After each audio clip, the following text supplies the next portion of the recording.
Je peux dire que dans ma vie, ça a été long avant que je me connaisse, d'un sens, parce que on n'a pas appris à savoir qu'est-ce qui se passait en nous, puis de comprendre nos réactions, comprendre nos émotions.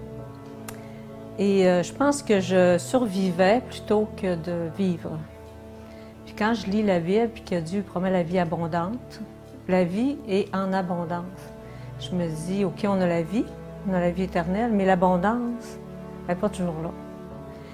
Mais on a eu Jacques Tanguay qui est venu nous former, moi puis mon mari, à l'an 2000. Et je remercie vraiment Dieu de m'expliquer ma vie, dans le fond. C'est un peu ça qu'il a fait. Il est venu m'expliquer. Puis moi, je me suis dit, bien, tout le monde, il faut qu'il entende ça, parce que c'est ça qui a fait que moi, ça m'a relevé. Donc, je voulais donner ça à quelqu'un aussi. C'est de là qu'est né le Sentier du cœur, d'un sens. Moi puis mon mari, on a parti avec ça, ce cours-là qui s'appelle « Vers la maturité relationnelle ». Et on s'est cherché un endroit pour accueillir des gens chez nous, en fin de compte, pour avoir le temps de parler avec eux, de les comprendre, que leur vie soit expliquée aussi, dans le sens. On le dit, hein, tu sais, la connaissance entre, c'est l'amour qui édifie, mais comment s'aimer? On va dans des églises qu'il y a des personnes, ça fait des années qu'ils sont là, ils sont fidèles, mais ils sont pris dans eux. Ils sont là, mais de corps et non de cœur. Puis on sait très bien que quand tu as le corps, tu n'as pas nécessairement le cœur. Puis si tu as le cœur, tu as le corps. Tu as tout. Fait que Dieu, ce qu'il voulait, il dit, garde ton cœur. Pourquoi le cœur? C'est parce que le cœur, c'est la source. C'est là que tout se passe. Il dit, garde ton cœur. Puis ce qu'on voit dans les messages, c'est fondamental, c'est clair, c'est biblique, c'est ce que Dieu demande, l'Église. Mais la dimension que nous, on veut amener, c'est une dimension plus d'écoute dans l'Église, des personnes entre eux. Le berger, il ne peut pas s'occuper de toutes les brebis. Il peut les sécuriser, il peut les encadrer, mais il ne peut pas connaître tout ce qu'ils vivent. Tandis que si les personnes deviennent des personnes d'écoute, des personnes aimantes, ce que ça va produire dans l'Église, ça va produire une Église vivante.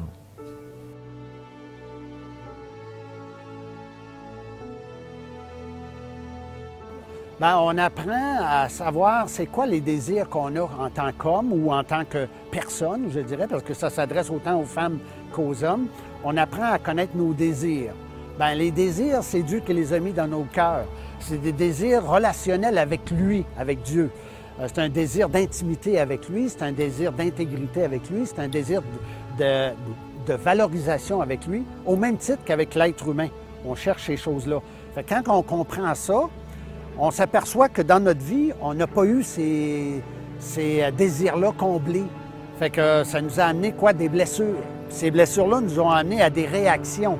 Fait que quand on comprend la roue qui tourne, ça nous permet de sortir de ce cercle-là sur le mépris des autres, sur le mépris de soi par rapport au fait que je tombe tout le temps dans le même péché ou quoi que ce soit. Ça amène beaucoup de liberté. Ça arrive très fréquemment qu'on peut se sentir vide. On peut se sentir pas rempli. Puis il y a plein de versets dans la Bible qui nous disent que Dieu va nous remplir, tout ça. Oui, mais comment qu'on le fait pratiquement? Comment il y a un verset dans Jérémie qui dit que nos cœurs sont des citernes crevassées. Bien, comment concrètement on fait pour colmater les failles? Puis c'est ce qu'on apprend dans le cours. C'est pour ça que ça nous aide à vivre la vie chrétienne concrètement. C'est du tangible. Les gens sont toujours surpris, ils se demandent pourquoi vous faites ça? Parce qu'ils voient l'implication, ils voient l'effort que ça demande, la préparation. Puis ils ne comprennent pas, ils ont de la misère à saisir au début pourquoi on veut tant que ça. Mais c'est parce que ça nous a fait tellement de bien à nous, puis on sait le bien que ça peut leur faire. C'est donc ça qui nous motive. Un désir d'impact dans la vie des gens, c'est merveilleux. Quand on réussit à aider des gens à faire un petit pas, ça n'a pas besoin d'être des pas de géant. Juste les aider à prendre conscience de certaines choses, prendre conscience que la consolation de la part de Dieu, par exemple, ça existe. et qu'on y a droit. Pas droit, mais on y a grâce. On peut en bénéficier. On peut être les bénéficiaires de la consolation de Dieu. Il y a des gens à qui ça a transformé la vie dès la première rencontre. Ils ont dit, moi, c'est plus pareil, jamais après. Alors, c'est merveilleux, ça. Je veux que le Seigneur me transforme maintenant parce que j'ai goûté au bienfait que ça nous apporte. Ça nous libère. Puis ça nous rend plus capables d'aller vers les autres parce qu'on n'est pas tout pris avec nos émotions négatives qui fait qu'on tout est tourné vers nous. Plus on est libéré, puis plus on est capable d'aller vers les autres, puis de penser à eux au lieu essayer de se déprendre de tous nos problèmes.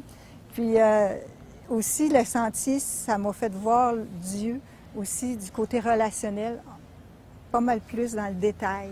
C'est dans la parole, on voit comment Dieu nous aime, mais à travers le sentier, d'une façon plus précise, personnelle.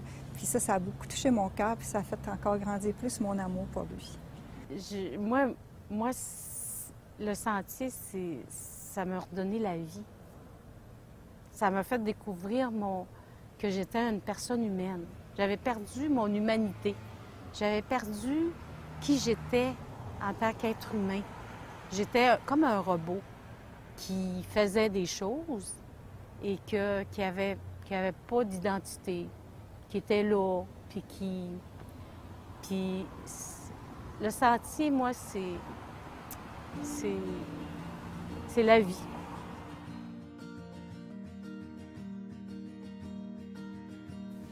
Parce que ça aide pas juste à être une meilleure personne, ça aide à se connaître vraiment. Dieu nous a créés pour quelque chose, pour des œuvres qu'il a préparées d'avance. Puis plus on se connaît, plus on reconnaît les œuvres préparées d'avance, parce qu'ils sont faits pour nous. Donc, le Sentier du cœur contribue aussi à trouver notre place, à donner un sens à notre vie, une direction. Et moi, je trouve que les églises vivraient l'Évangile. Qu'est-ce que c'est l'Évangile? C'est une puissance pour le salut de quiconque croit. Mais la puissance, la dynamique qu'il devrait y avoir dedans, je crois que c'est l'amour les uns pour les autres. Depuis toutes ces années-là, ce que j'apprends de plus en plus, c'est de faire confiance à Dieu, me faire confiance aux autres aussi, dans les relations. Dieu, il a créé les relations, c'est pour qu'on apprenne, puis qu'on comprenne des choses. Souvent, moi, avec Dieu, ça allait très bien. C'était avec les autres, ça allait pas. Là. Puis je comprenais pas pourquoi ça allait pas. C'est ce que ça m'amène. Ça m'amène une réflexion sur mon cœur. J'avais des émotions, mais je n'étais pas capable de les accueillir. Puis d'accueillir l'émotion, puis de me parler de quoi c'est quoi ça fait en moi, ce que ça produit. Ça produit un disciple. Un disciple, c'est quelqu'un qui est capable de reproduire ce que le maître faisait. Puis Jésus-Christ, c'est ça qu'il faisait.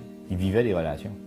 C'était au travers des relations qu'il enseignait, puis qui montrait qui était son père.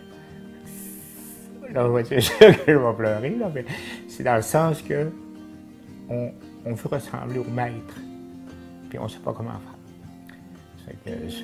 C'est ce que j'ai appris avec les années. Comment mieux aimer.